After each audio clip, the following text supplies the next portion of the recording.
We're talking about family today and family conflict. Now, that's a bit of a problem. I'm kind of a bridge now between the two series that you're doing on family and on conflict. And my problem is this.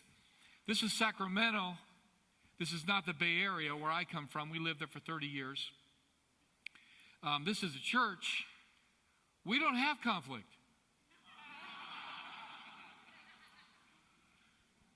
Why all the laughter?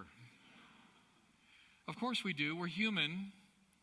And conflict is inevitable when you have two different people with two different experiences and you have a family. Now, we load up a lot of expectations on family.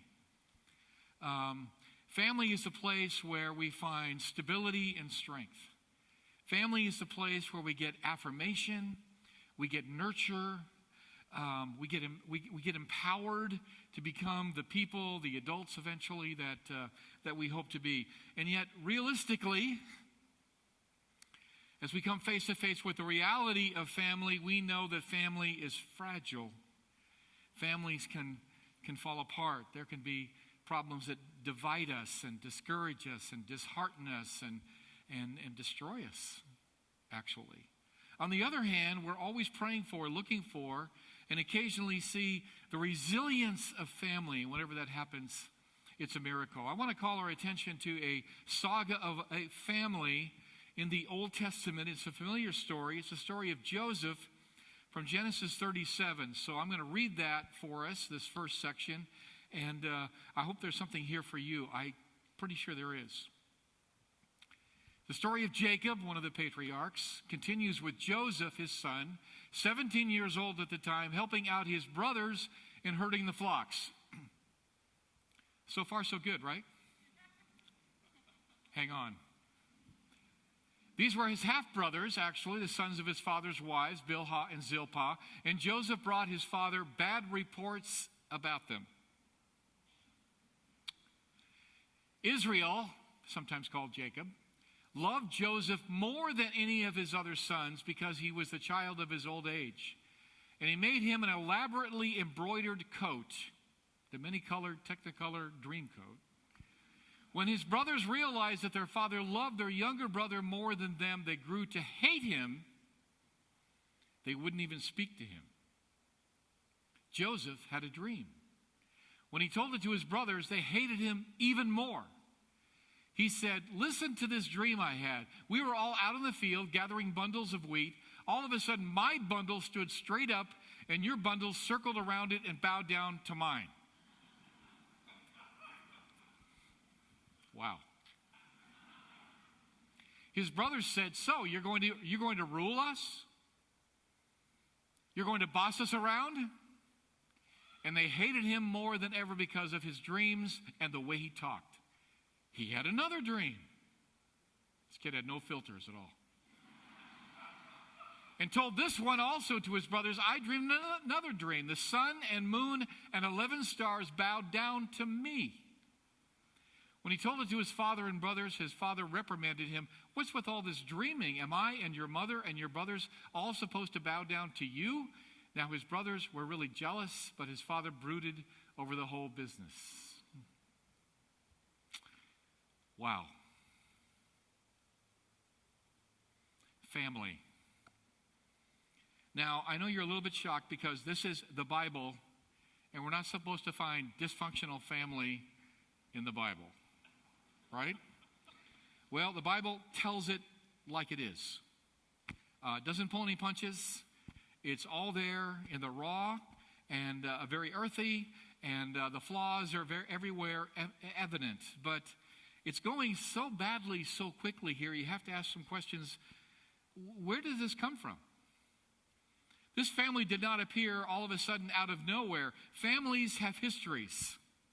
There are generational issues that run through families. There are streams of concerns, of matters of conflict that run through families. There are tendencies that have to be faced, and if they're not, they don't go away. They tend to be amplified, as a matter of fact. If you go back into the history of Jacob, the father, the patriarch, Abraham, Isaac, Jacob. The name Jacob, by the way, means liar, deceiver. Anybody named Jacob out here? Just thought I checked. We just want to be warned. Jacob defrauded his brother Esau, conspiring with his mother to do it.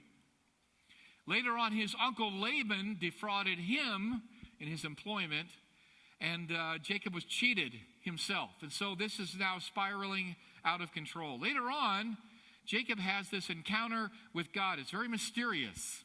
Some kind of messenger, some sort of angel. And there's a wrestling match that goes on. And Jacob engages God in a way he never has. When you are in conflict and when you're contributing to the conflict, ultimately you're going to have conflict with God because God cares enough to intervene.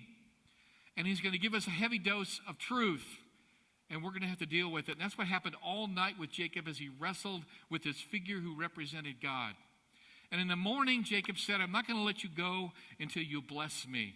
Something good is happening. Some kind of transformation is happening. In fact, Jacob is given a new name now. He's no longer Jacob the liar, the deceiver, which he's practiced a lot, part of almost the family lore at this point. He's now called by God, who changes his name to Israel, which means he wrestled with God. I was hoping for something a little more cheerful than that. He wrestled with God. In other words, he was deeply engaged with God. No punches pulled. There was a real honest exchange there, and the problems that Jacob himself was creating were addressed by God, and there was a kind of a wrestling match going on. By the way, you want God to win that match. Even though you are wounded by it, even though you are pained by it, even though you feel kind of guilty, maybe a little bit of remorse at the end, because you have to face some things about yourself as well as your environment, it's a good thing, it's a blessing in the long run. And Jacob continues to be a work in progress, as it turns out. We see that here because Jacob is doing some things that are not really helpful to this family. I once went to a conference. It was highly experiential. There were about 50 of us. We took a test at the beginning of the conference to see what our family experience had been like, our original families. Based on our answers, they put us into one of three groups. I wonder where you would fit into one of these three groups. The one was a relatively healthy family, not perfect family, but healthy family. The parents were mature and they were playing their role and they were providing that stability and that order and that positive affirmation of the kids. Then there was a conflicted family where you kind of got mixed results, and sometimes it was going well and sometimes it would fall apart. And there was some confusion and there was some doubt and there was some second guessing and there were some struggles that arose because of that conflict that was never faced or solved or maybe even named. And then thirdly, there was a category of people who were part of coming from an abusive family. And so we actually got into our groups based on that categorization. And I was one of 6 people out of 50 in the healthy family category. Now, you know, I could brag about that, but nobody chooses their family. I mean, there's no credit due to me because I'm in a relatively healthy family. For example, I can't imagine wondering if my father's coming home at night. Or is he going to be sober when he comes home? Or are my parents going to be fighting with each other? Or are we going to suddenly be homeless? Or all of those things that a lot of people have had to struggle with. I was blessed with a really healthy family system. And the more I think about that, the more insulted I feel. Because I think God looked down at me and said, okay, this kid is not going to make it. This pathetic kid is not going to do well unless we put him into almost the perfect family. And I was given that kind of advantage. So obviously there was no room for bragging at all. But as we had a conversation amongst ourselves, the 6 of us, looking at this vast sea of other people who had different experiences, we looked all the way across at the people who came from abusive backgrounds. And we imagined, first of all, in fact, it was kind of a little bit of a whisper campaign among us, they must be exaggerating how bad it was. It couldn't be that bad. We have no, analogy for that. We have no experience with that. What are they telling the truth? And they were looking at us feeling the same way. You must be in denial about your claims of how good it was. It couldn't be that good. There is no family like that. began to think about the different kinds of families and the different ways these problems are now reproduced generation after generation after generation. And we all have a choice to make when we become adults about what we want to celebrate from our family legacy, those good things, those virtues, those strengths, and what we need to jettison, to release, to make sure we're not reproducing, because we tend to visit the sins of the fathers on the next generation. And that's happening here with Jacob. You can see it beginning to build. And you have the curse of favoritism. You have the unfairness of favoritism in this passage. Now, unfairness to whom? Well, to everybody, as a matter of fact. When you begin to treat people differently, and you're unfair, and there is injustice in the family, and it's known, and it will be known, even if it's subtle. Here's Joseph, and he's the first one to be damaged by it. He becomes a kind of entitled person. He's spoiled. He's the prima donna. He's the one who goes out and, finds out what's going on with his brothers and then comes back and snitches on his brothers to his father. And he gets rewarded for that. And he wears this robe that he flaunts, that he walks around with. And he becomes a kind of a target. And he's earned none of this. He's done nothing to, improve. He dreams, but that's all he's doing at this point is he's dreaming. And then there's, of course, the brothers. How do you feel when you are overlooked? How do you feel when you are rejected? How do you feel when dad is indifferent toward you? When he smiles on someone else and looks right past you? That stings, doesn't it? That hurts. That creates pain. That pain does not go away quickly. I want you to watch this video that dramatizes this kind of pain.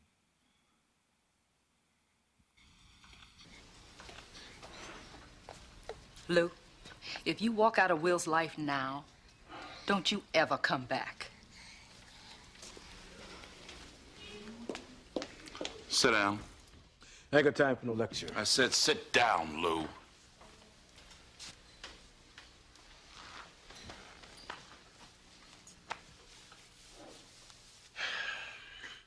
You know, Will was doing just fine until you showed up. But now that you're back, you have responsibilities to him. Look, we're still gonna take the trip. Oh, bull!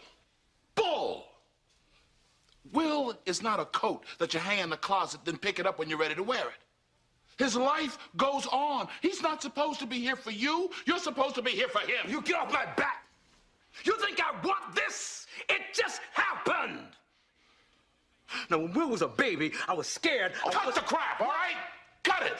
Because I've been there. But I didn't run out on my family. I was there every day for them because that's what a man does. Fine, Philip. You win. You the man. You a better man than me. You happy? Now, you gonna tell Will or not? I'm not gonna do your dirty work for you. Fine. I'll call him from the road. Yeah, then why don't you do that? Yeah, I'll do that.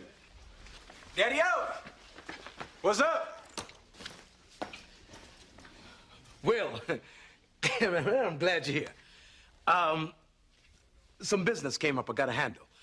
So we're gonna have to put our trip on hold. You understand? Yeah, that's cool. That's cool. Just for a couple of weeks. I understand.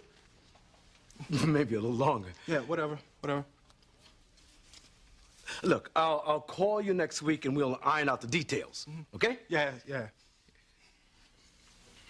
It was great seeing you, son. You too, Lou.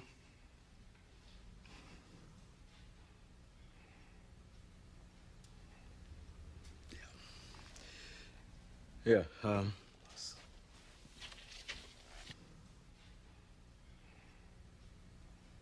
I'm sorry, Will.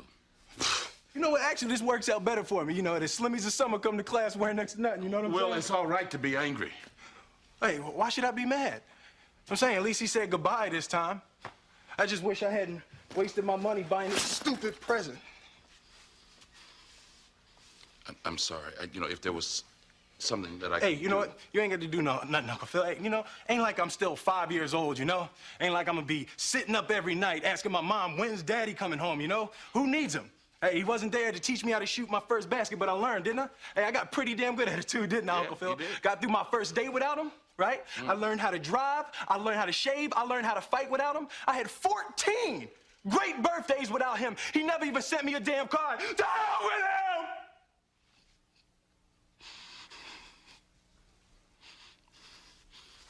I ain't need him then, and I don't need him now. Will. Nah, you know what, Uncle Phil? I'm gonna get through college without him. I'm gonna get a great job without him. I'm gonna marry me a beautiful honey, and I'm gonna have me a whole bunch of kids. I'm gonna be a better father than he ever was. And I sure as hell don't need him for that, because ain't a damn thing he could ever teach me about how to love my kids.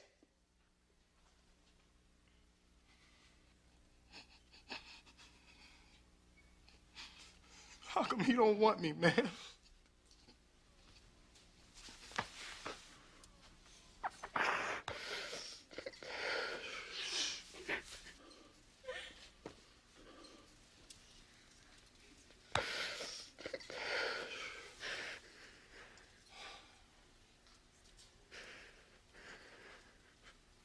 So there's the statue holding his arms around his son. Don't we all dream of that? Aren't we supposed to be that? As a child, aren't we supposed to expect that? As a father, as a mother, aren't we supposed to provide that? And when it doesn't happen, how angry we become. And maybe we act out, or maybe we just stuff it. Or maybe it becomes resentment. So let's keep reading in this passage, because I'm sure it's going to get better. Don't you think? Because the Bible's inspirational. It's going to immediately lift us up somehow. Let's find out. Let's keep reading in chapter 37 of Genesis. His brothers spotted him in the distance coming their way. Jacob sent Joseph once again to provide intel on his brothers out in the field. By the time he got to them, they had cooked up a plot to kill him. To kill him. Let that sink in. Here comes that dreamer. Let's kill him and throw him into one of these old cisterns, a deep well. We can say that a vicious animal ate him.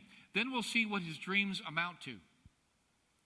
Reuben, the oldest, a pang of conscience, apparently, heard his brothers talking and intervened to save Joseph. We're not going to kill him. Go ahead and throw him in the cistern and out here in the wild, but don't hurt him. Reuben planned to go back later and get him out and take him back to his father. When Joseph reached his brothers, they ripped off his fancy coat, the fancy coat he was wearing, grabbed him, and threw him into a cistern. The cistern was dry. There wasn't any water in it. Then they sat down to eat their supper. Wow. How do you do that? How do you do that? Looking up, they saw a caravan of Ishmaelites. The Arabs were coming on their way from Gilead, their camels loaded with spices, ointments, and perfumes to sell in Egypt. Judah, another brother, said, "Brothers, what are we going to get out of killing our brother and concealing the evidence? Let's sell him." There's some virtue there, don't you think? Not much. Let's sell him to the Ishmaelites, but let's not kill him. He is, after all, our brother, our own flesh and blood. His brothers agreed. By that time, the Midianite traders were passing by. His brothers pulled Joseph out of the cistern and sold him for 20 pieces of silver to the Ishmaelites, who took Joseph with them down to Egypt. Later, Reuben came back and went to the cistern. No Joseph. He ripped his clothes in despair. Beside himself, he went to his brothers. "The boy's gone. What am I going to do?" "Too little, too late, Reuben." They took Joseph's coat, butchered a goat, and dipped the coat in the blood. They took the fancy coat back to their father and said, "We found this. Look it over. Do you think this is your son's coat?" He recognized it at once. "My son's coat. A wild animal has eaten him." Joseph was torn limb from limb. Jacob tore his clothes in grief, dressed in rough burlap, and mourned his son a long, long time.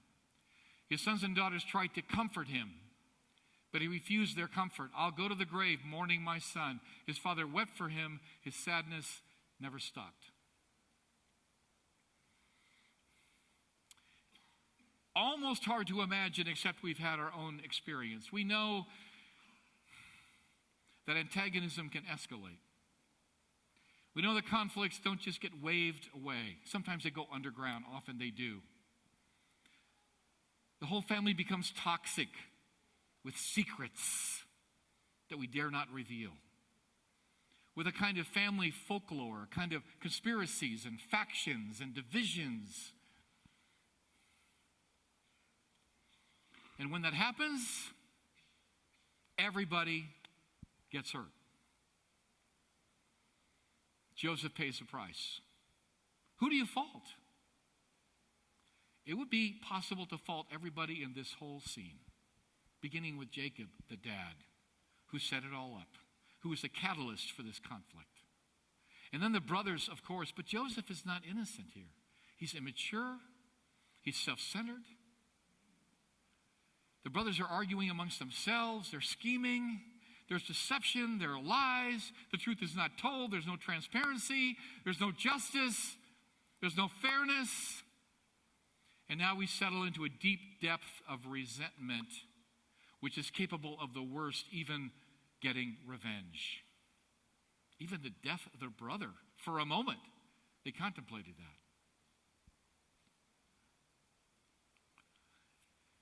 This doesn't happen in our world, does it? Your family, your extended family, close relationships break down like this, to this degree? And there is no way of coming back from this, is there? I mean, Joseph is gone now. Good is dead. In fact, his father believes he is. And they're trying to comfort him with their crocodile tears. We're so sorry, Dad, that this happened. And they're laughing somewhere in some dark, ugly place. They're glad the scheme worked out. They're now free of this problem. But now they have multiplied problems. And he's going to be sad forever. He's going to mourn forever. And they're going to hold and harbor the secret forever. And they're going to try to keep this conspiracy going forever. And there's nothing but trouble here. I mean, this is a picture of our world at its worst, which it can be, reproduced over and over and over again, and perhaps in your experience as well. Some variation on this. I was youth director at a church, and Roger Anderson was actually a kid in my youth group. I'll tell you more about him sometime if you want to know the details and the dirt. I got nothing. Well, maybe, no. And there was a time when two of the families in our church, they had boys in our youth group. In fact, they each had two boys, two teenagers in a youth group. They were cousins. The moms were sisters to each other, and they got into a feud. Something about their mom, Grandma. Nobody knows what that was. Nobody could tell me because I asked them. And Grandma was gone now, but we kept this sort of this grudge going, this feud going. It got so bad that not only did the sisters not talk to each other, but they really influenced their families not to interact with each other, going to the same church. And so they would maneuver themselves around the sanctuary on a Sunday morning so they wouldn't have to actually encounter each other. I asked Greg in the first service, that better not be happening here with anybody. Is it? Okay. I don't have an answer yet. No. Okay, you're assuring me of that. How would you know? How would you know if it's happening? So one day I brought the four boys into a meeting with me, and I said, hey, guys, I'm picking up on the fact that this is going on, that your families aren't speaking to each other, and publicly they're avoiding each other, and you guys are okay. I mean, when you're at the youth group, you're together, and you're having fun, and you're still friends, but you're not allowed to interact, and you don't have family gatherings anymore. What is at the heart of this? And they explained it as best they could. They didn't really know all the details. Been going on for a long time, and now has kind of hit the wall with this kind of open antagonism. What will it take, I said, to resolve this? I really wanted to do that. I really wanted to be helpful there. And they all just kind of shook their heads. I don't know. You know, and we're helpless teenagers. I mean, what are we going to do for this? We can't change our moms' minds about this. We've just accepted it. I said, it's not acceptable. We call ourselves a church. We're supposed to be Christians, and they'll know us by our love. It's not happening. We're a living contradiction. What are we going to do? So I kept pressing them. I said, what can we do? There must be something we can do. And no matter how extreme, it'd be worth it to go after it. And finally, one of them said, well, I have an idea. I am sure that if my little brother, Robert, who is in the family, who's 5 years old, if he were to die, they would come together at his funeral.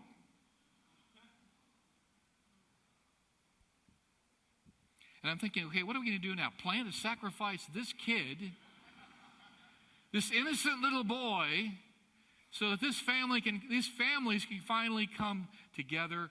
Is that really what it's going to take? I was horrified by the thought, but it was the only idea they came up with. If Robert died, and would that even work? Is that enough? So I felt so indignant about this. I called in the two dads. I knew one of them pretty well. I said, your sons just told me that the only thing they can think of that would bring reconciliation into this family is if there was a tragic death of the youngest person in the family. How do you feel about that, gentlemen? And one of them, my good friend, said to me, I'm sorry, Doug, I apologize that this is happening. I said, don't apologize to me. Apologize to your sons. And I'll tell you what, it's affecting our church because people are noticing this. In fact, somebody the other day made a joke about this maneuvering that was going on in the church. I said, it's no laughing matter. And the other man said, they both were hanging their heads kind of low. I wanted to say, be a man, but I didn't. The other man finally spoke up and said, we'll take care of this. I knew that would take a lot of courage because the conflict had become so intractable, so embedded in the psyche of this family and in this family system. And now nobody could imagine getting out of this except something really, really extreme. And yet it was so contrary to what we believe about family, what we believe about God, what we believe about our faith, and the difference it's supposed to make. And they did take care of it. And it was a wonderful day when you saw this family coming together again. At first, a little bit. Finally, the two women were isolated, and they had to sort of work on it because there was a lot of peer pressure from their family. I think we ought to put positive peer pressure on each other to do the right thing and not just acquiesce and say, oh, well, that's just the way it goes, and it can't ever change.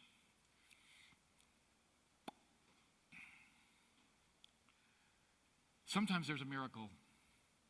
And when that takes place, it's the most beautiful thing. It's a breakthrough worth waiting for and worth working toward.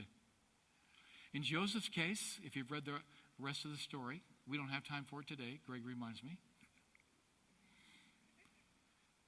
He's hauled off to Egypt. He becomes a slave. How unfair is that? He's now a stranger in a strange land. But he does well because God is beginning to work on him because he realizes at this moment it is not his family that he can depend on. He has to go somewhere else to get well, to get healthy. Sometimes that has to happen. He needs a change of scenery for himself to get well. The system is so deadly. It's so damaged. And then he's treated unfairly there and thrown into prison. You remember the story. Falsely accused, thrown into prison. And in prison, he tries to be helpful. And he becomes a kind of warden of the prison, kind of assistant warden. He's a trustee at the prison, even though he's still an inmate. And he helps people who forget all about him when they get out. And they could come back and help him, but they forget to do that. And then finally, he's summoned by the Pharaoh himself. Now, that's pretty intimidating. You better perform if you're in front of the Pharaoh. He was under a lot of pressure. All during this time, you see the slow and painful maturation of Joseph. He's got nowhere else to turn but to believe that God is going to act in the place of his father, is going to take care of him. He's going to put all of his hope and trust in that proposition. He knew about God before, but really he thought a lot about himself. Now he can only think about the ways in which God is calling him, ultimately toward that dream.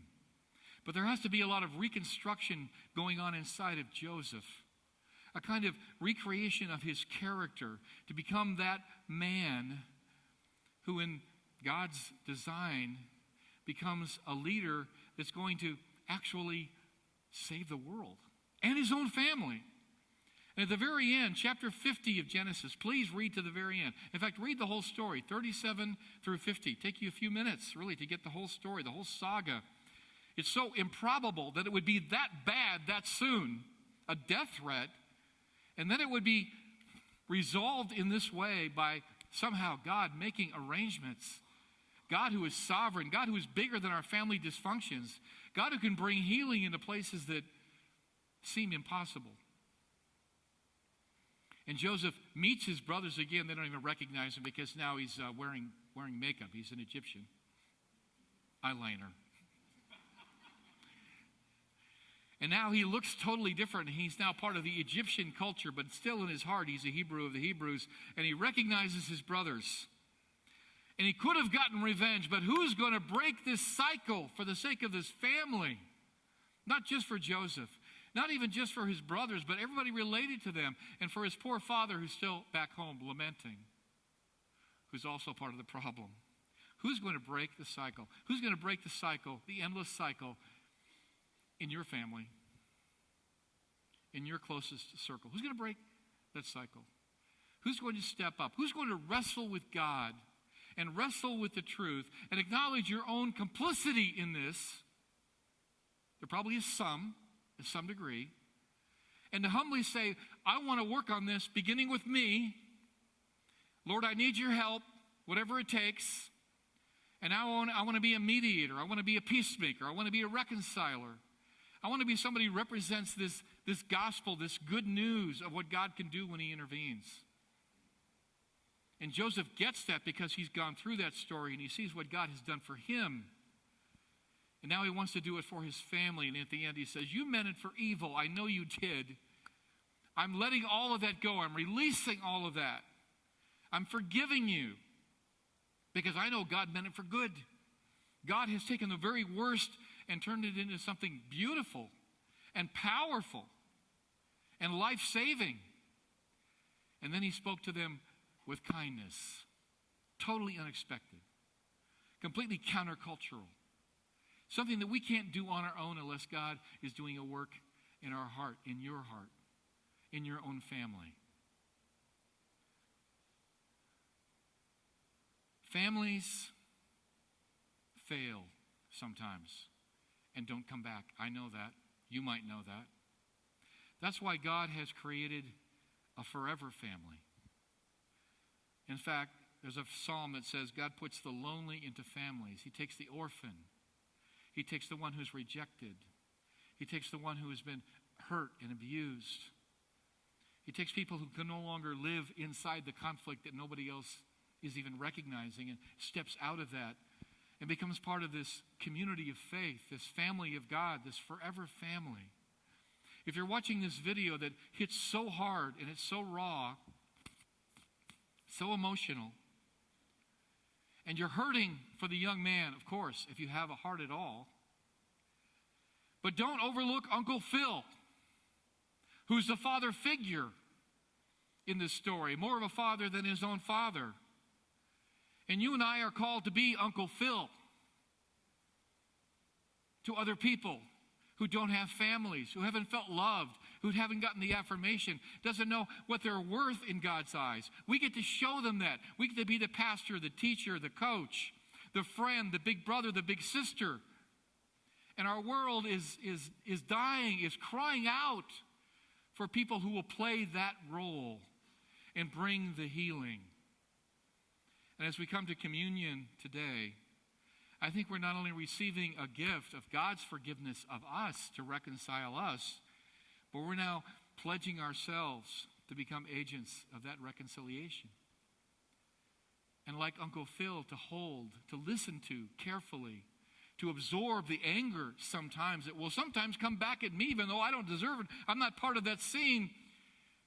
But if I'm going to get involved in your life, I will take on the burden of your pain to the degree that I can. God, give me the strength to do that because I want to be that person who makes that kind of difference in your life because God has done that for me, continues to do that for me. We are a work in progress too.